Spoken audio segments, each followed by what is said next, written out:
What if I told you that a simple X-ray could tell a story that no one expected? I am Dr. Mauricio Landa, a forensic pathologist in Quito, and this is what I call my most enigmatic case. The shadow on the X-ray that changed everything. Before we begin, let me know in the comments where you're watching this video from, so I can see how far it has reached.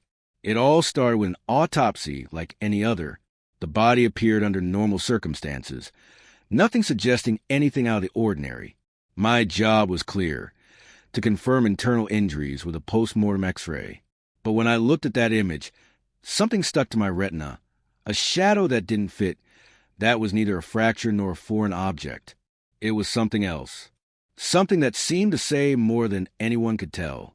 I remember thinking at that moment, what is this? An undiagnosed shadow, a spot that routine eyes would overlook. But I knew I had to look deeper. It wasn't just bones I was seeing, but something human, a gesture, something intentional that wasn't documented in the preliminary report. The name of the deceased was irrelevant to the case, but the image on that X-ray stayed with me. What did that shadow mean? Was it a message, an accident, or something darker? That image made me question everything. And believe me, when you're used to dealing with the cold, exact truth of bones, finding something ambiguous like this shakes you up. Working with my team, we tried everything to identify that spot. X-rays from different angles, comparisons with other cases, all to understand what I had in front of me. Nothing. The only certainty was that it was there, and no one knew why. The strangest thing was when we reviewed the medical record. There was no history of fractures or metallic objects. So, what the hell was I looking at? I began to suspect it was something beyond the physical, an unconscious gesture that was recorded unintentionally. That shadow wasn't a mistake. It was a tiny detail, almost invisible to an untrained eye, but for me, a vital sign. The whole team was intrigued. Some even dismissed the image, but I insisted on unraveling what was there. The more I dug, the more I understood the scene. The shape, the position, the density, all pointed to a final moment. An instant capture when that body stopped breathing. The shadow was the mark of a last intention, a hidden signal within the sea of bones. Here's where the case takes an unexpected turn. That shadow wasn't just a spot. It was proof of something human, an intention that no witness could explain and no report could describe. Something only an X-ray could reveal. This discovery made me reflect. As a forensic pathologist, we are trained to see the cold, objective truth told by fractures and wounds. But there are moments when the invisible weighs more than bones, and this case was one of those moments. Do you want to know exactly what that shadow was and how it led me to discover a final gesture no one expected? Then join me in this story. Because what I'm going to tell you is not just a medical mystery. It's a version of death that doesn't appear in official reports. So get ready to dive into a case where a simple image became the key to uncovering a hidden truth, a shadow on the X-ray that, for me, carried the weight of a last breath, a secret that remained buried until that moment. It's not common for a post-mortem X-ray to change the course of an investigation, but this was one of those cases that defy reason. Sometimes, the smallest thing holds the biggest story, and today I'm going to tell it to you in detail, so you understand why I will never forget that very special image. If you like these real, quick, and straightforward stories, subscribe and turn on notifications so you don't miss any intriguing cases from Quito, Ecuador, where I work every day among bones, truth, and the unexpected.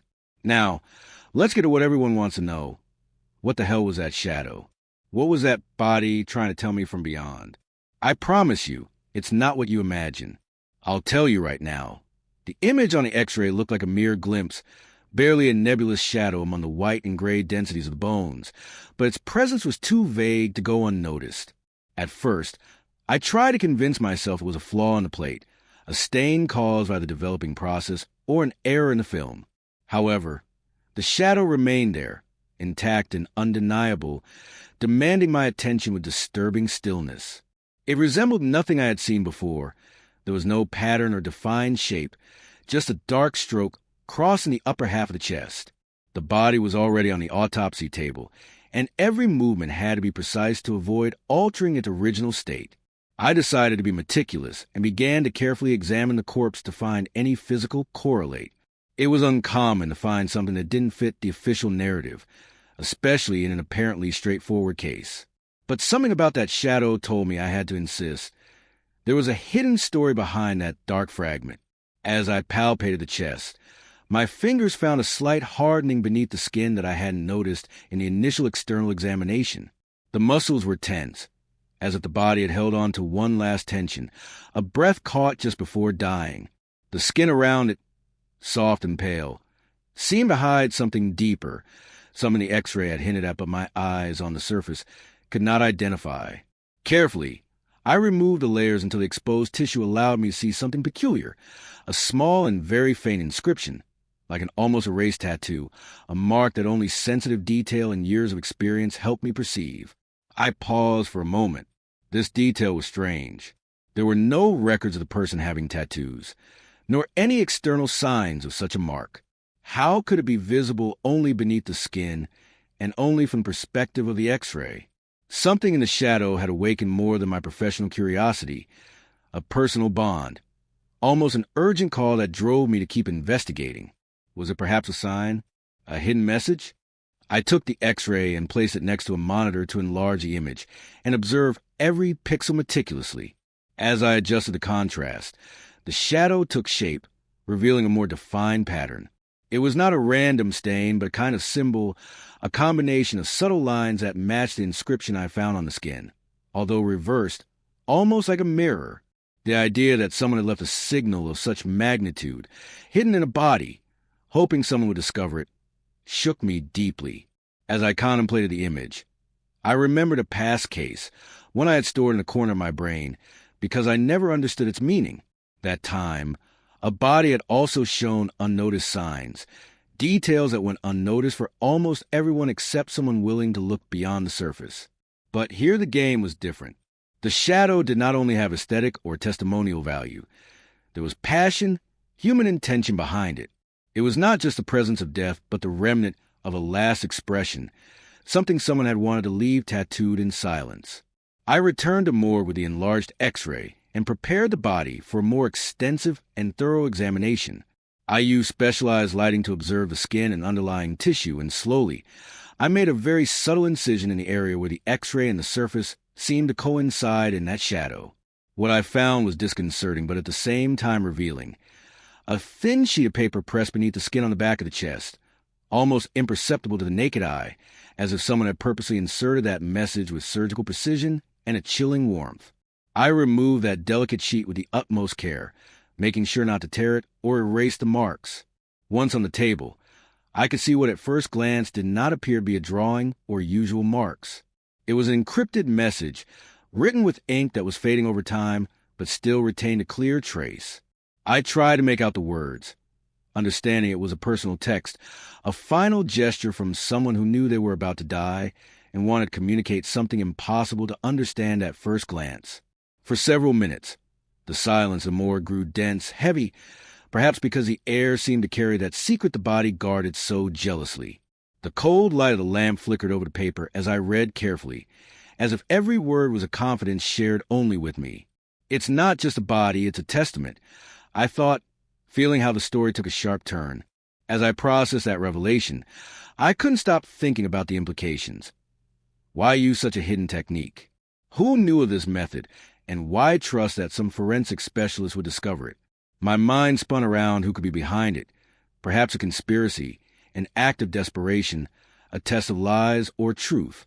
The shadow on the X-ray had opened an invisible door to a plot far more complex than what a simple forensic exam would reveal. The text said things that were striking in their rawness. There were confessions, names mentioned delicately, and an explanation about the true cause of death, a much more tragic and mysterious situation than the initial hypothesis. The victim was not just an anonymous patient, but someone with stories that reached me through that enigmatic shadow. This was not just a technical proof. It was a bridge to humanity, fragility, and a desperate quest for justice beyond life. I continued working calmly, knowing that from now on every move had to be precise and discreet, as if the shadow itself reminded me I was in the presence of a message that could also risk the peace of those who did not want this truth to come to light. I turned on my phone to communicate, but prudently decided to document every step first. Nothing should go unrecorded. This story had to be told in all its depth because the shadow had already made it clear that the invisible sometimes weighs more than bones. As the examination progressed, other strange elements began to emerge. Small clues that seemed insignificant at first glance, but which, together, formed an uncomfortable puzzle. Small calcified marks, remains of unusual tissues, and signs of silent interventions, like messages hidden in the very biology of the body. I couldn't help but feel I was facing something that transcended the physical, a story written in flesh and bone ink, and each of those details contained a silent scream that only a train I could hear. The night advanced, and the heavy silence of the morgue became my companion. I remembered the old words of a deceased colleague who used to tell me that forensic science was not just science. It was poetry, the reading of the invisible. At that moment, looking at that shadow that wasn't really there, I felt he was right. That dark spot on an X-ray was a raw and authentic verse written on the body's last page, an encrypted message waiting to be decoded to give voice to one who could no longer speak. While carefully preserving all the evidence, thinking about who could be the hidden recipient of that message, one question repeated itself again and again in my mind. How many more shadows like that might be hidden in other bodies, waiting to be seen and heard? Perhaps this was only one of many stories that death guards better than the living, and it lies in our hands the responsibility to bring to light these silenced truths hidden in the darkness of a routine exam. At the end of that day, as I closed the morgue, I felt different. Something had changed inside me, the certainty that not all deaths are final, and that sometimes, through a pale shadow on an X-ray, life finds us again in a silent and powerful whisper, demanding to be heard. Because in the end, bones and wounds don't matter as much as a story that remains hidden, and that only an attentive eye can unravel. As the clock marked the silent hours, I remained in the morgue, immersed in a mixture of astonishment and bewilderment that grew with each discovery. That secret message, hidden beneath the skin and barely legible on that piece of paper, was not just any ordinary document. It was a key, a fragment of a puzzle that challenged me to keep investigating, to not settle for the obvious or the official data. Part of me wanted to close it, to let the mechanics of the forensic process follow their course without complications. But another, deeper part urged me to cautiously open that door, because I sensed that behind it was something much bigger, perhaps dangerous, but essential to reveal the truth. I re-examined the sheet under different lights, even placing an ultraviolet lamp to try to uncover marks invisible to the naked eye. To my surprise, additional symbols appeared, very fine lines surrounding some words that seemed to form a code or a special mark. Something like a seal, a hidden signature that, if I hadn't had the body in my hands and the X-ray as a guide, I would have overlooked. I then remembered those old encryption techniques used in wartime, where vital messages were hidden in documents, invisible tattoos, or tiny marks meant to be found only by those who knew how to read between the lines. My mind began to trace unexpected connections. What if this body was merely the visible link of a broader network, of someone who wanted to ensure that last message was discovered by a specific person? Why me? I asked myself. The answer soon stirred a mixture of unease and responsibility within me. Because I was that someone, the forensic expert who did not settle for surface.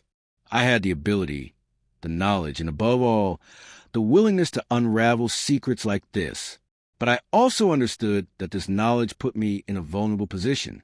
If the shadow had become visible precisely to me, it was also likely that those who had hidden the truth did not want it to come to light. As I took note of every sign, every symbol, and every word, I noticed even more clearly that some phrases contained proper names, dates, and references to places that did not match the preliminary reports. The victim had been phenomenally more important than had been admitted. The details spoke of connections with powerful people, painful secrets, and betrayals that forced me to question everything I had been officially told. It was a story built in the shadows, a mystery that only the shadow and the X-ray could reveal. I felt like a detective with hours of work ahead, under the pressure that every second could mark a difference in how this story would unfold. I remembered that sometimes in forensic science, truth appears in small fragments, which must be valued accordingly. Tiny pieces that fit into a larger design, and even change the meaning of death. I felt it in my hand. That worn piece of paper was much more than just a scrap. It was the unfinished voice of a person who had no choice but to hide within the skin itself in order to speak after death. The night advanced, and the solitude of the place seemed to intensify every detail. I heard the echo of my own movements in the faint hum of the machines, while one of my colleagues, a technician I admire for his experience in document analysis, arrived to help me better preserve and analyze that text.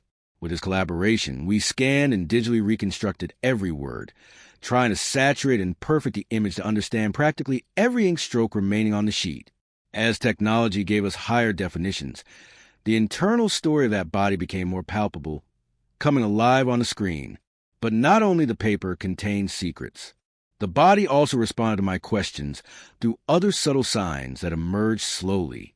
Small variations in the composition of certain bone areas suggested clues of old injuries, possibly concealed previous blows and conditions that would not have been relevant in a quick exam, but that took on new meaning in this context. Even more disturbing, I found evidence of an unofficial surgical intervention, or at least one not documented in the available medical records. That scarred area near the heart seemed to hide another secret yet to be discovered.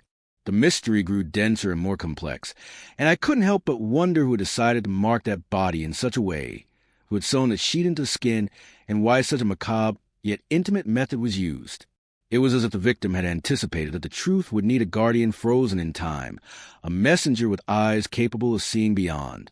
Perhaps even the victim had wanted only someone with experience, patience, and the will to look deeper to be able to piece together the story, the true story, buried under layers of silence and fear. As I continued documenting, my phone vibrated with messages indicating that other departments were beginning to notice unusual activity around this case. That's when I felt, with particular clarity, the pressure not only to solve this enigma, but also to safeguard the information, to protect that shadow, that voice in the X-ray that seemed to whisper a looming danger. I then decided to protect the investigation to the fullest, sharing details only with those who could truly help and preserve the integrity of the body and the message. I thought about how many times the truth had been silenced in my experience, and how much more I would have to fight, so that this time it wouldn't be the same. That night, I stayed until dawn nearly touched the horizon, processing and reviewing every image, every record, every word of the text hidden beneath the epidermis. In moments of fatigue, the story came alive from within. I imagined that person in their last moments, aware that there would be no tomorrow to tell their truth, but deciding to leave a legacy, a light for someone to find. That combination of death, secrets, and hope took root deeply inside me, like a memory I couldn't erase, not even with time. With the first rays of a new day, I stepped back to contemplate everything I had gathered. I understood that this simple exam, which began as just another case in my career, had transformed into a key piece to understand not only a death, but the invisible fabric that connects people through their silences. The shadow was, in reality, the mark of a truth that needed justice, that needed to be told without fear, even if that meant facing powerful and dangerous voices. Sitting before that evidence, I felt a very special moral weight, but also a profound call. I could not let this shadow become an unsolved mystery, another secret buried with the body. I had to bring that light, put within reach of others, so that the truth would not die there, in the gloom of a cold and deserted room. And although I did not yet know the scope of the path opening before me, one certainty accompanied me firmly. Sometimes death is not the end, but the beginning of a story that only a watchful eye and a willing heart can understand. With that conviction, I slowly turned off the morgue lights and closed the door behind me, knowing that the shadow and X-ray was not just a technical anomaly or a casual finding. It was a persistent echo of a life asking to be heard, and a powerful reminder for all of us that the invisible often weighs and speaks louder than any bone, and that our duty is to give a voice, no matter how deep or unsettling the truth we find may be. As the days passed and those first morning lights spread over Quito, my obsession with that case grew without limits. Every new detail revealed by the sheet hidden beneath the skin seemed to unfold a labyrinth that never ended. It was not just a coded message. It was a warning, a kind of testament wrapped in shadows that demanded to be deciphered with patience and caution. I tried to return to my routine, to let the process take its course, but that shadow wouldn't leave me in peace, as if whispering that behind its darkness lay a world no one was willing to accept. I called my colleague, the document analysis technician, to come back to the morgue. I knew his expertise would be key, to thoroughly combining all the evidence. I didn't want to miss any detail, word, or symbol. We worked for a long time, deliberating over each stroke, comparing lists of names and dates with databases we normally didn't use in routine examinations. Soon we understood that some of the figures and signs appearing on the document beneath the epidermis corresponded to specific codes used in very close circles, perhaps intelligence or certain military groups. My heart pounded strongly. It wasn't a common message.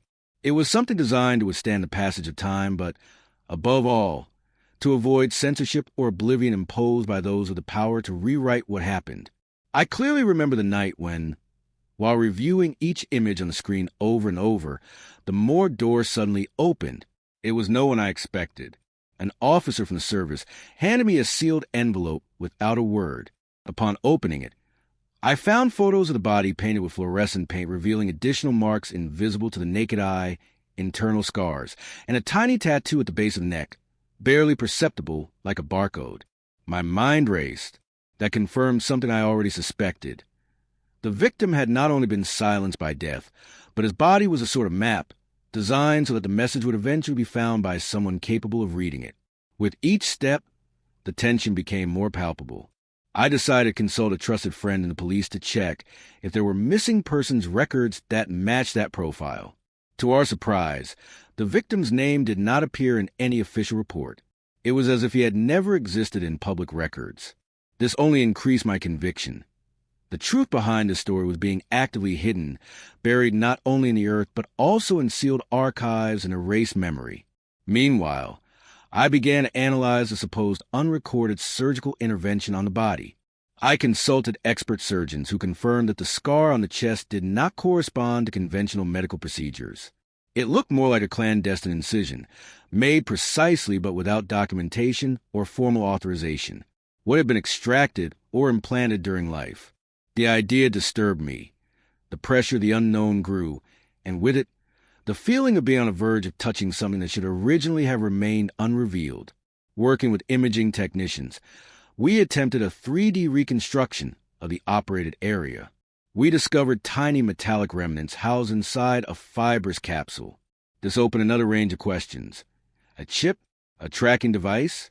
Or something even more sinister? My head spun. Yet I felt I could not stop, even though each new piece brought more dangers and answers. External pressure also began to manifest. Unregistered phone calls, anonymous messages, and on one occasion, the unexpected presence of an unknown man watching the morgue's entrance. Fear ceased to be an abstraction and became a tangible reality, but I did not stop. This only reaffirmed that the case was not a simple accident or common crime, but part of a plot woven with very fine threads that reached the highest levels. Aware of the magnitude of what I had in my hands and the risks involved, I began meticulously documenting everything, not only for myself but so that, when the time came, the truth could be revealed beyond my reach or even after my absence. The idea was to protect that legacy, just as the victim himself had tried to do with his body. Someone had trusted that the message would survive, that justice would have a guardian. The following nights were a constant turmoil of emotions between obsession, fear, and hope. During one of those early mornings, I received an unexpected visit from a historian who, upon learning of the case, wanted to collaborate. She told me about old records, declassified documents indicating a series of disappearances, and similar accidents that had occurred decades before in the capital, apparently accidental, but with unsettlingly similar patterns. The story began to connect with past eras, with secrets many had wanted to bury forever. The shadow on the X-ray, then, did not only represent the death of an individual, but the persistent memory of a system that had employed silence and oblivion to remain intact. I plunged into those archives with her, entire nights searching for matches and clues, corroborating names and linking dates. The network that emerged was intricate, full of characters with hidden motivations, some already deceased, others perhaps still active. The feeling of unearthing a truth that would make many uncomfortable accompanied me constantly.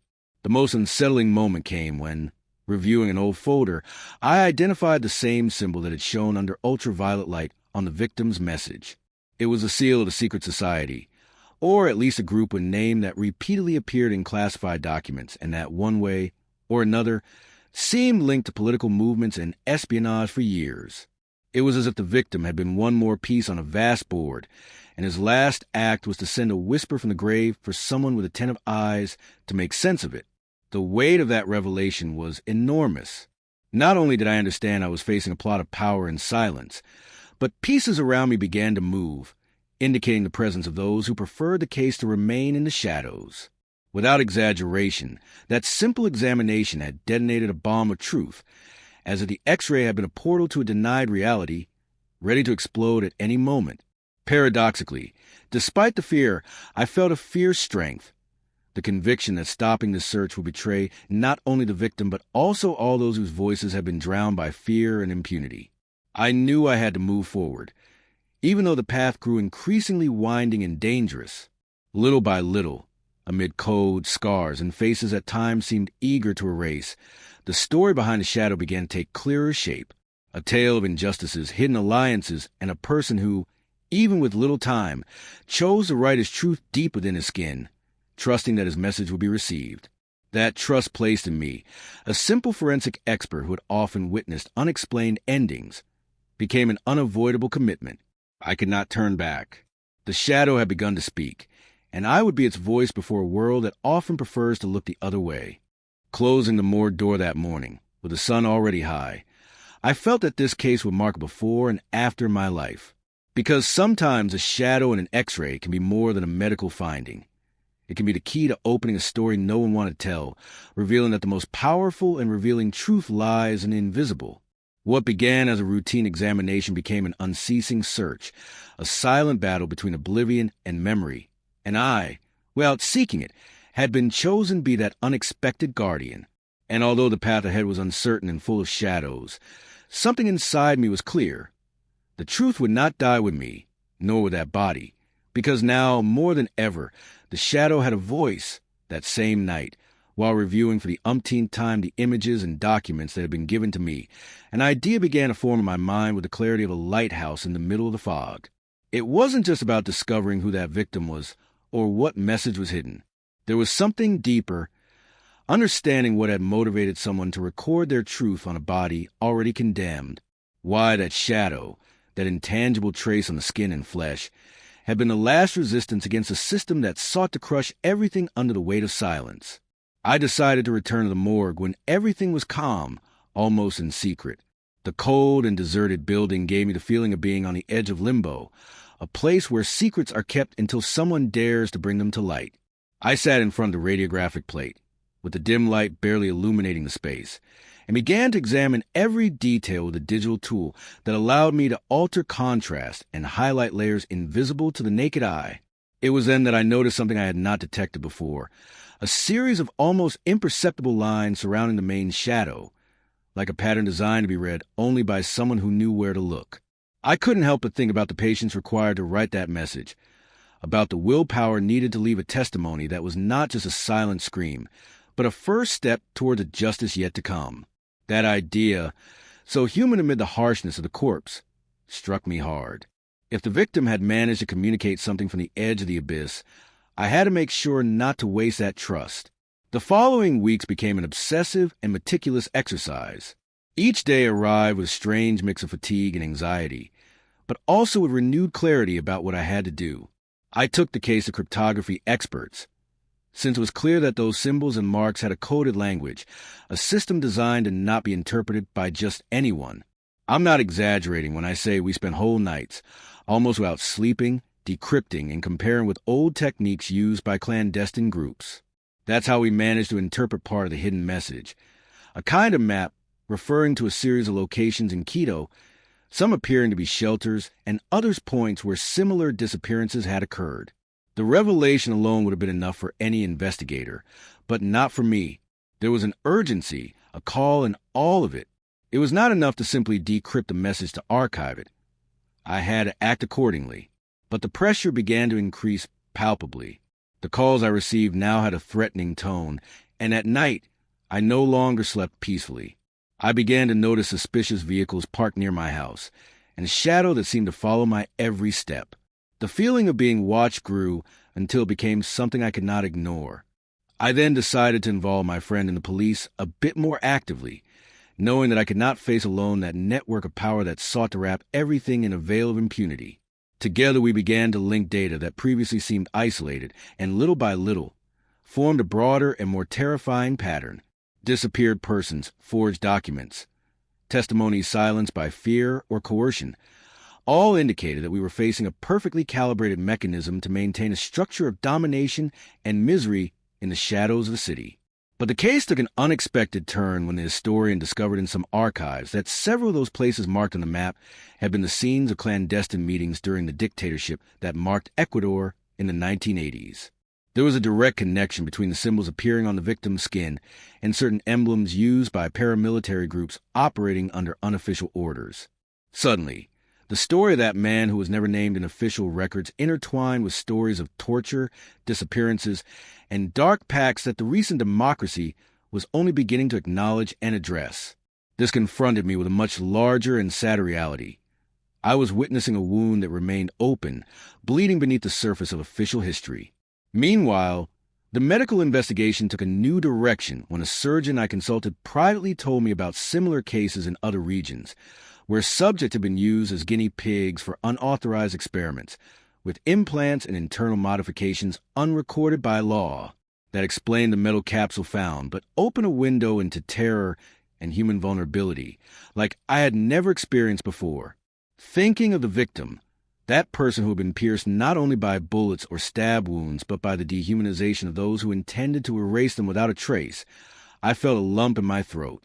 One night, while organizing the images to present them to a prosecutor friend, I received a warning I could neither forget nor wish to. An anonymous message arrived on my phone with just one phrase: "Stop searching, because looking too much can burn your eyes." The message was as cryptic as it was intimidating, and although it made me shudder, it did not make me back down. Instead, it ignited an even stronger flame inside me. If the victim had crowned their life with such an act of courage, I had to honor it, no matter the cost. I would have to face that dark force that sought to keep the truth buried, those who prefer that shadows continue to reign. But I also realized I was not alone. The historian, my friend in the police, and some volunteer technicians began to form a tiny but firm network, willing to sustain the search. Despite the fear, there was a deep solidarity, a conviction that became a shield against intimidation. What had started as a simple examination had mutated into a cause, a battle for memory and justice.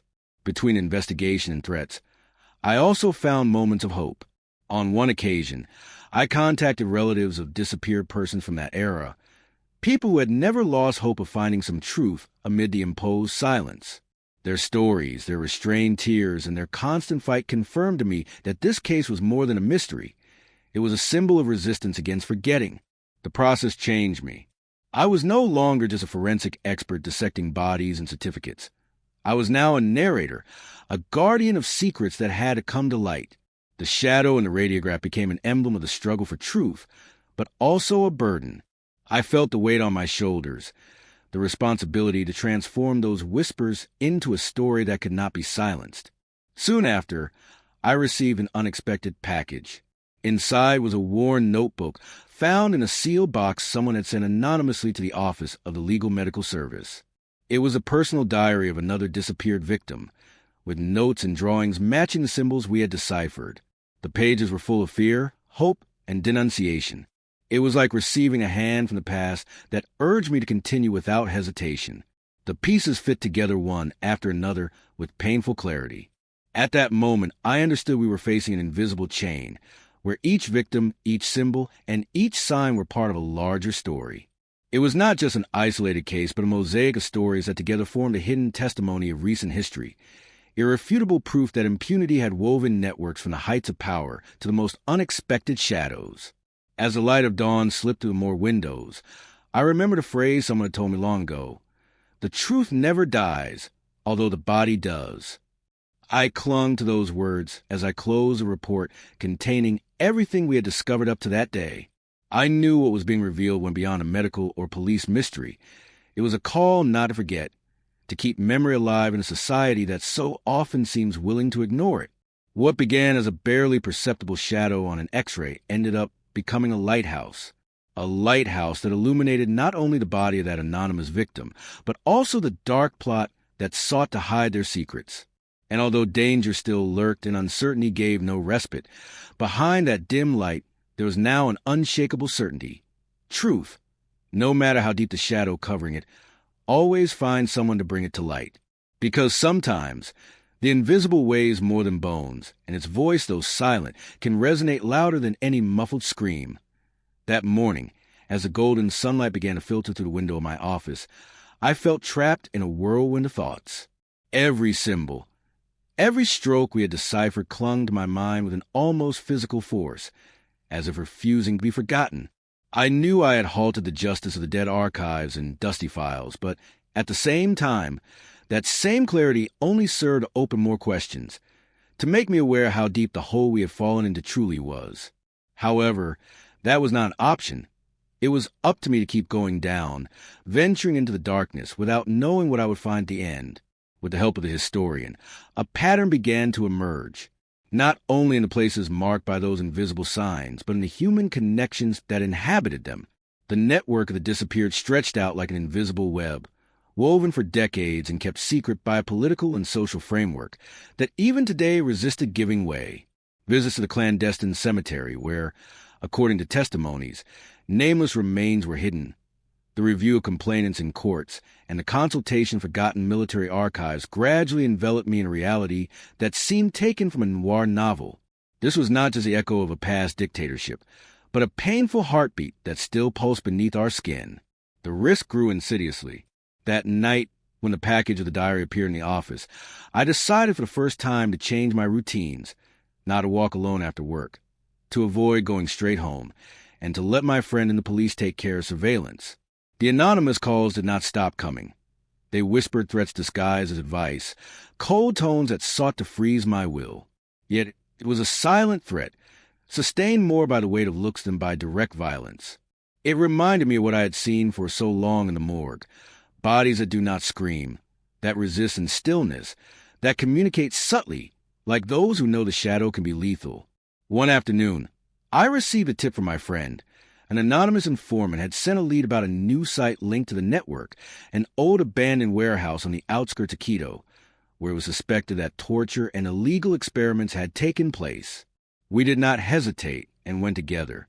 Upon arriving, the cold air inside the blackened space was dense, heavy with a terrifying melancholy. Fragments of objects, old rusty medical equipment, walls still marked by the passage of time and horror. There, alongside the technicians, we reconstructed the possible routes of the survivors, the likely shelters where they tried to face the fear that gripped them. It was a moment of absolute silence. There were no words to describe the mixture of horror and indictment that emanated from the place. But it was also a turning point. That discovery consolidated our conviction that what we were seeking was alive, present in places that official history had tried to erase. We were faced not only with the echoes of a dark past, but with a current machinery that, disguised under layers of bureaucracy and politics, operated to silence any attempt at real justice. The shadow I had seen in the X-rays seemed to stretch far beyond the corpse, enveloping an entire city in its dark mantle. Months passed, and with them the tension increased. Every step we took in the investigation seemed to trigger responses, not always visible but forceful, from those who controlled that network. Once, in broad daylight, I noticed that someone was intercepting my emails. They knew about our meeting with the families of the disappeared before it took place. Paranoia grew, but so did a strange sense of belonging. We were a small group, perhaps insignificant before the machinery of power, but relentless in our determination. Then one day, I received a call that chilled my blood. It was a distorted voice that did not hesitate to warn me to stop digging. However, more than a threat, I felt a shiver, a confirmation that we were really close, too close, to something they want to keep hidden at all costs. From that moment on, I shared all the information with my friend and the police, and between the two of us, we agreed on a plan to protect witnesses and the victims' families, aware that security was as fragile as it was essential. The historian found in the diary a reference to a clandestine meeting of survivors, a space that functioned as a support and resistance network. After much insistence, we managed to contact them. In a modest house almost hidden among the vegetation of an old neighborhood, they received us with a mixture of distrust and hope that comes from knowing history can change course with a word, a complaint. The conversations were intense, full of tears and memories that seemed not to belong to this time. They were the ones who confirmed that the metal capsule found in the victim was not a common implant, but a device with encrypted data, a kind of physical memory meant to preserve secrets that not even death could take away. That revelation opened an unexpected door. With the help of specialists in technology and forensic medicine, we undertook the task of decoding the contents of that small object. The experience was both fascinating and terrifying. Inside were audio-recorded testimonies, digitized documents, and a secret archive with names, dates, and coordinates. It was a treasure trove of information that confirmed what we had suspected, that this network was not just an apparatus of terror, but a systematic project of destruction and disappearance of people accompanied by experiments we would now call criminal. Each piece of data we extracted seemed to fit into a puzzle that showed us the staggering number of 250 confirmed disappeared persons, and perhaps many more who would never appear among the numbers. The magnitude overwhelmed me, but also fueled my determination. I understood that the bones I examined were only the tip of an iceberg, a tangible expression of a huge tragedy that marked entire generations. The nights began to be even harder. I dreamed of that shadow in the X-ray, of the figure that had left it, of its last intention, its final scream sealed in the skin. I woke with the weight of its story and the responsibility to bring it out, to turn that invisible shadow into a light that no one could ignore. The story was not mine. It belonged to them, to all who suffered, and all who still fought for their truth to be known. One afternoon, I received an unexpected invitation to speak before a small group of activists and journalists. It was the first time I publicly shared some fragments of what we were unearthing. Speaking was liberating, but also dangerous. I felt each word hit a dense silence, an atmosphere charged of fear and hope. When I finished, someone approached me with a fixed gaze, thanking me with an intensity that challenged me not to stop, not to let the shadow win. It is curious how, in those weeks, I discovered that truth moves in small gestures, in simple acts of everyday courage, that the shadow in the X-ray was not only a testimony of horror, but a symbol of unwavering resistance. The victim decided not to disappear altogether, and in some way, their last act was a call to those with the courage to listen. I had answered that call, and although it was clear that the road was tortuous, the certainty of doing something just kept me strong. What began as a small clue in an X-ray had turned into a project of memory, justice, and dignity. Despite the oppressive atmosphere, the threats, and the constant fear, the network we had woven was growing. Families, experts, activists, and ordinary citizens linked themselves to that crusade for truth. And although every step was sprinkled with doubts and fears, the conviction that it was necessary to continue was stronger than all. One night, while reviewing the documents for the umpteenth time, I felt the shadow in the X-ray repeat itself, multiplied, in every face I had known, in every story we collected. The mystery of that intangible figure, that message hidden between bones and flesh, had ceased to be just a medical enigma. It was now the symbol of a struggle that lived in the memory of a city, in the silence history of a people who refused to forget. And so, as darkness gave way to a new dawn, I understood that shadow would never really leave.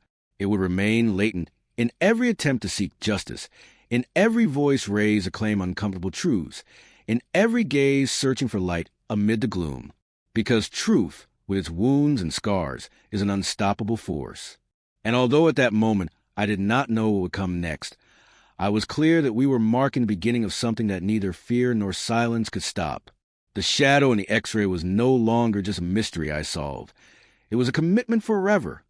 From that night when I felt the shadow grow beyond the X-ray, everything began to become even more tangible and, at the same time, more unsettling.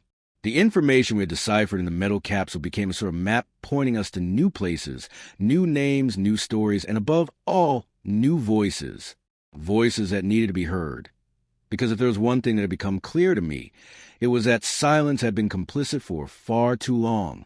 So, even though risk hovered around us and seemed to rest on my shoulders like a long shadow, I pressed on, with wide-open eyes, an alert mind, and a heart pounding for every truth that emerged. In those weeks, the tension also grew in complicity with our small network. It wasn't just a threat felt in the air or the anonymous calls. It was also the evasive glances of officials pretending to be allies, the vague meetings where half-truths were heard, the coded messages between the lines. There was one particular moment, during a meeting with families of the disappeared, when someone asked me a question I hadn't yet voiced aloud. Were we really prepared to sustain all of this? Because, in the end, the truth not only hurts, it also breaks, destroys certainties, and challenges deep-rooted structures. I remember that day when, after reviewing a series of documents recently handed over by a trusted source, I came across a name I hadn't seen before. It belonged to a young medical student, disappeared years ago, whose file had been buried beneath layers of plain text as if it were meant to be definitively hidden. But what struck me the most was discovering that he was literally the one who had left that mark on the body we studied. He was the bearer of the indelible message, who in the silence of his agony found the most desperate and creative way to tell his story. The metal capsule, the intangible gesture, everything made sense. It wasn't just a symbol of resistance. It was his signature, his final scream against oblivion. When I told this out loud to the historian, I noticed how we both shuddered. It wasn't just any discovery. It was a confirmation that behind every name there was a person with paralyzing fear, but with extraordinary courage. And I understood that my work as a forensic doctor was not only to identify remains, but to reinterpret those last words written in bones and shadows, translating them into life, into memory. But the story kept twisting, as if the shadow had decided never to stop moving.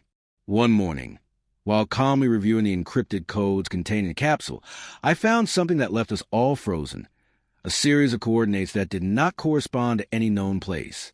I immediately called my friend in the police who, after requesting technical support, confirmed that they were secret sites, points within Quito and its surroundings that did not appear on official maps, spaces that had been stages of horror, and that, surprisingly, still held clues no one had wanted to look at.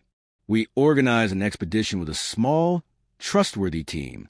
We entered those places with a mixture of fear and hope that calms the certainty of doing something right. What we found was overwhelming. Material remains left as vestiges, marks on walls, fragments of clothing and personal items that gave faces to those names. It was not a mere archaeological find. It was an intangible act of justice that allowed us to reconstruct not only the past, but also the present, because those wounds were not healed. However, each advance opened a new wound. When the pressure became unbearable and the threats grew intolerable, on that day when a dark figure followed us to the door of the evidence storage, I understood that this fight was not just for memories or bones. It was a battle against a system that fed on fear and silence to perpetuate itself. But paradoxically, that same oppression made us stronger, more determined. It was during that time that I realized how essential it was not to walk alone. The network we had built was not only a refuge against danger, but an invisible force, a lifeline. Families who had waited decades for answers became our companions. Activists, a moral armor that protected U.S. Journalists who, with every risky word, illuminated corners seemingly doomed to darkness. I realized that this story, which began with a small X-ray, had the power to transform an entire society. One night, after a special emotional meeting, I returned home with my mind clouded with images and voices.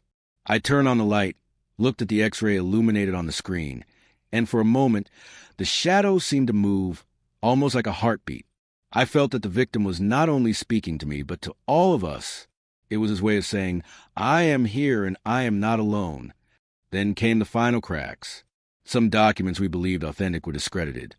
Some testimonies were unmasked as manipulations. Yet the truth did not disappear. It only took on more complex and sometimes contradictory forms. I understood that this battle was not won with absolute certainties, but with the honesty of the search, with the courage to look even when the outcome was uncertain. It was a certainty that the truth, no matter how dark, always deserved to be sought and defended.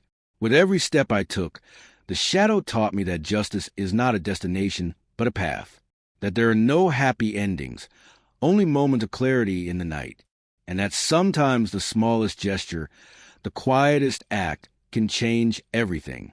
Looking back, at that first X-ray, I feel that its mystery caught me not to sink me, but to propel me forward, to make me part of something bigger than myself. Today, when I share this story, I do not do so only as a forensic doctor, but as someone who has discovered that in every bone, in every shadow, a story of humanity, resistance, and memory demanding justice is woven. Because although fear and violence try to extinguish the light, it always finds a crack to slip through, making the invisible visible. And that shadow that appeared one day on a plate, which seemed only like another damage, is actually the perpetual echo of a truth that does not surrender, that continues beating within each of us, demanding to be heard, remembered, and never silenced again.